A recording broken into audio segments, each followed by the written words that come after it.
The problem is you have no distance from your emotions. You're not able to take a step back and analyze, is this a rational response?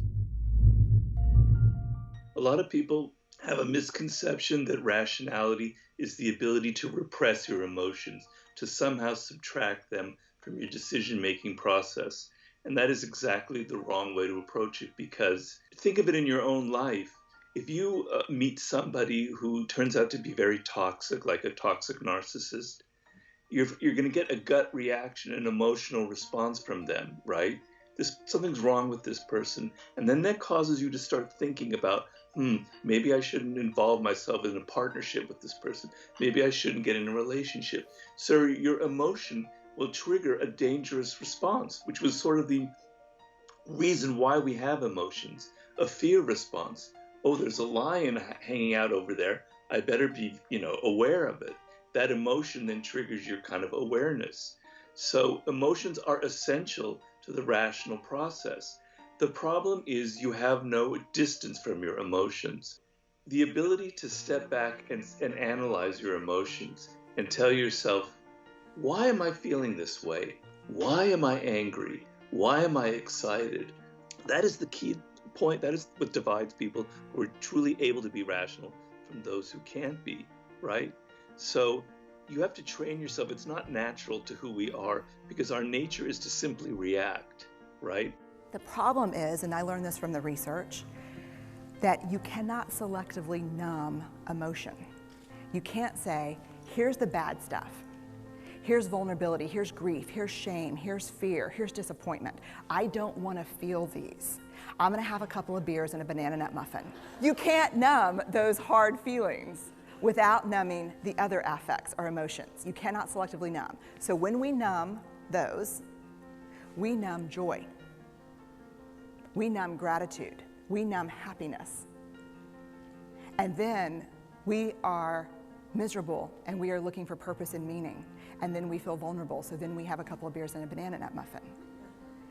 And it becomes this dangerous cycle. Be in touch with your feelings. Be in touch with how reality feels. Don't just think about reality. Your mind includes not just thinking, it includes feeling. And in fact, getting in touch with your feelings and your intuitions is far more important than just thinking. And this is one of those aspects that mainstream society and school won't teach you, is how to feel deeper. Really spend a lot of time feeling.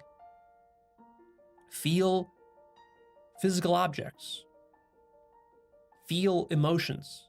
Feel the difference between anger and sadness and frustration and depression and sexual arousal and different kinds of sexual arousals. Start to draw fine distinctions and degrees, recognize fine degrees between these different things and many, many more. Feel everything. Even just when you walk into a room, into a building, how does it feel to you? What is your intuition telling you? Connect with your intuition. That intuition, it seems sometimes like it's a fluffy, airy-fairy thing. Society will tell you that intuition is, you can't bank on it. It's not scientific enough. It's not reasonable. It's not logical. But intuition will get you a lot further in life than just cold reason and logic will. I practice meditation every morning, and I highly advocate it. I think it's been one of the best things I've ever done for myself. Been doing it now for over 10 years. It's like a ritual. And as you're meditating and you're emptying your mind, suddenly emotions and things will start welling up. You don't even know from where, like anger and all this kind of pissy stuff and things about your parents and about all your bad relationships, etc. And now you're thinking, why am I thinking about that now? The sun is shining. I'm trying to empty my mind. Why is this garbage welling up in me? And you start to have some distance and you start to see, I try and picture it like my thoughts and my emotions, they're out there. They're like 2 feet away from me. They're not inside my head.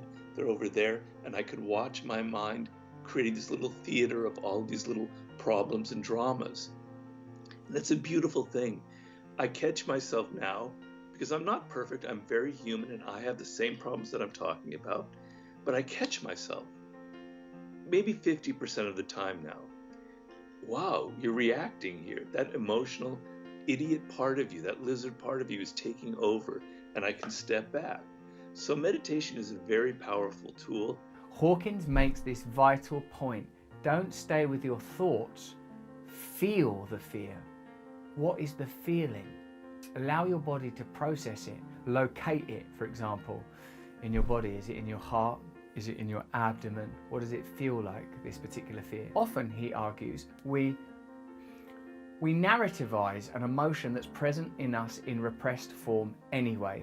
We might say, I'm frightened of losing my job, but the fact is the fear is in you, and the thought of losing the job, or even if it is a real possibility, has provoked an inherent innate fear that may otherwise not have been realized.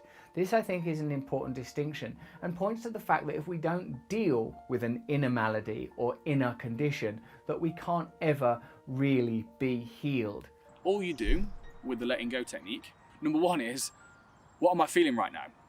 Number two is, can I let this feeling be here? Number three is, can I let this feeling go? A great analogy I use is that your body mind is like a house. Negative feelings that we don't want to feel are like people at the door. They're like an unruly mob just outside your front door.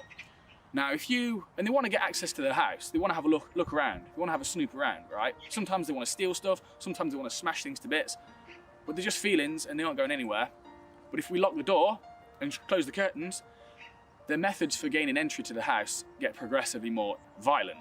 And eventually, they bring a sledgehammer or one of those things that SWAT teams use to bust entry through a doorway, and we know how that feels. That eventually they break through, and that sometimes manifests itself as us snapping at someone, us bursting out crying randomly, us having an intense bout of depression. That's when the emotions have bust entry into the door, through the door into the house. So what we need to do with our house is we need to let the door open, let the emotions come in. Make them a cup of tea, but make it in one of those little coffee cups that's to go. Give them all a cup of coffee or a tea, whatever they want, maybe a sugar, maybe a bit of milk. Let them do what they want in the house for a bit, and then with love, with grace, open the back door and let them leave. Emotions lead the way.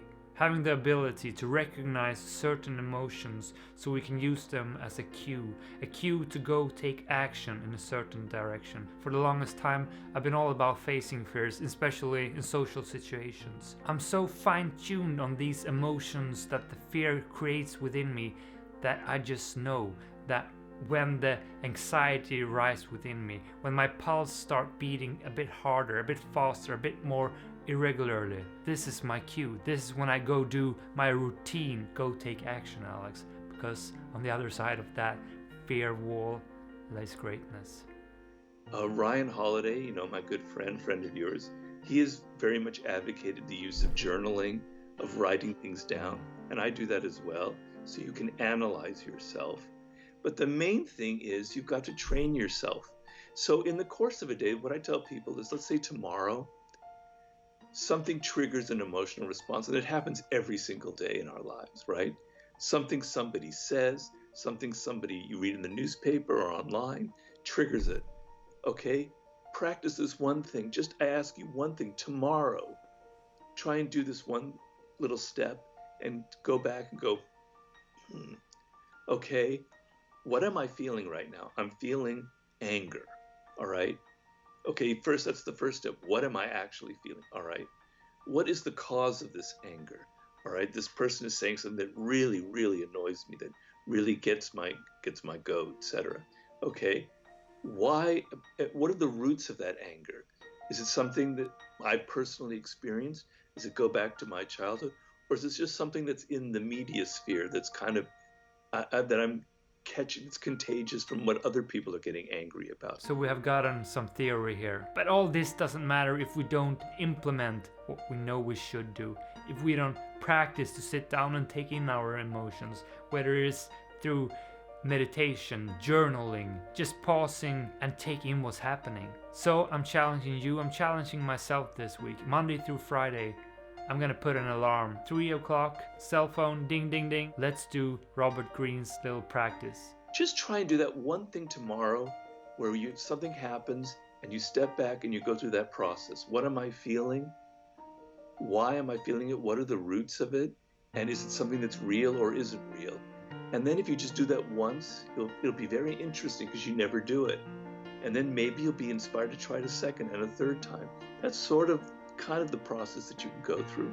That's the challenge for this week. But if you want to see some action, I'll put a video up here where you can see me go face on fears, face to face. That means approaching some girls, being scared as heck doing so, and see what's happening to me when I do so. It can be a bit cringy, but it can also be incredibly awesome. I'll let you be the judge of that, and I'll see you in the next one.